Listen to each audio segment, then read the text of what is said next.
Okay, so I've been saying I was going to make a video about this for the longest time. So I'm just going to do it and break it down into like sections. So this was one question that I got a while back, was about like what is the administrative process of ETing or early terminating from the Peace Corps.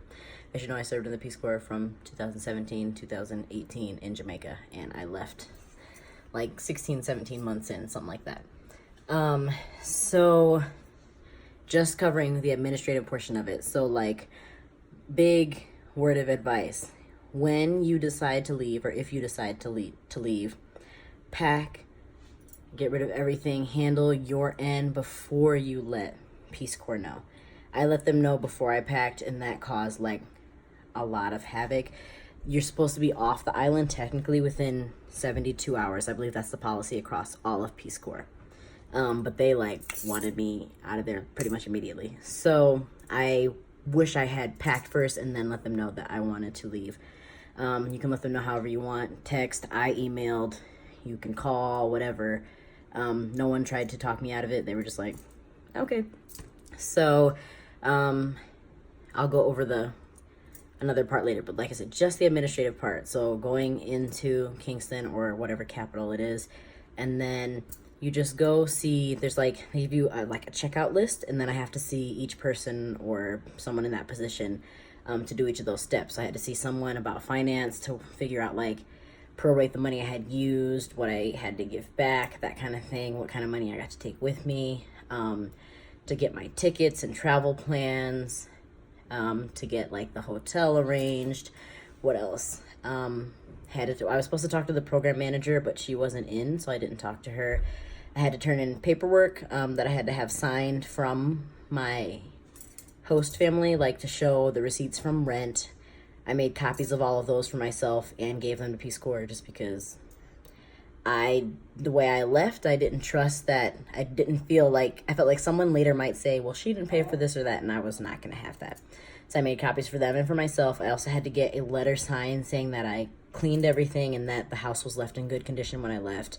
Made a copy of that letter as well. And I probably just threw that out like a month ago. Like I said, I just didn't trust. I felt like someone would come back and say something, and I wanted to have proof that I did what I was supposed to do. I also had to talk to the country director and do sort of an exit interview. I think that's about all the stations that I had to do. Now, with the country director and the exit interview, I didn't like that, and I'll go into detail more about that in another video, but I didn't like, it was very generic. It was just like a list of, I don't know how many questions where they just ask you, honestly, I don't even remember what the questions were specifically, just that they were not, I feel like that exit interview should have been to better understand why I was making the choice to leave, especially because in a country like Jamaica, this is a common occurrence, and Peace Corps overall, ETing is a very common occurrence. And I feel like they should seek to understand so that you can mitigate the issue so that someone else doesn't leave for the same reason later, or, so it should be a problem-solving thing, is my opinion, and I don't feel like the questions encompass that. They're far too generic and not concerned enough about the volunteer and why they're coming to the decision that they've come to, because it's not an easy decision when you decide to leave everything, move to another country, and commit 27 months of your life, and then midway through change your mind. That's a big thing. So I think that should be more focused as a whole throughout Peace Corps. He did ask me one question, which was not on the list, and it had something to do with like, what do I feel Peace Corps could have done better, or at least my post could have done better. And I think my answer was that I did not feel supported by Peace Corps. I felt that when issues arose, because the biggest issues I had there were with host families, I felt that when issues arose, that the Peace Corps was on the side of the host family, and that they were too concerned about trying to appease them versus look out for the volunteer. And I feel like they're supposed to be there for us and not them. And I felt like that was a problem, because if I'm coming to you with multiple issues, constantly or too often, I feel like at some point something should be done about those issues, and it should be to make the volunteer more comfortable, more safe, whatever it is, not making the host family feel better. So that's just my personal opinion on that. Other than that, I don't think I really have any other advice to do. Oh, I had to do doctor, medical, stuff like that. You do want to let them know about certain conditions and things before you leave, otherwise you can't get coverage. Peace Corps does cover certain things. That would be like another informational video, I guess. You do get coverage, but it's only for like a month.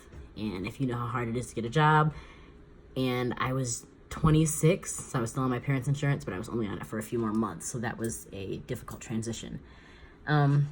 So let's see, yeah, medical was pretty easy. Usually you go to the lab and stuff like that, but with the timing that I got into town and everything, it just wasn't feasible, so I ended up doing a lot of the medical appointments at home.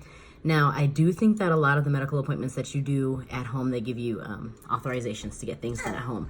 I do think that's up to you. Now, when I did it, I took it as more of like, I had to do these things. I don't think the medical appointments are necessarily required of you. So that's up to you. You can ask questions about that. And that kind of was a pain in the butt.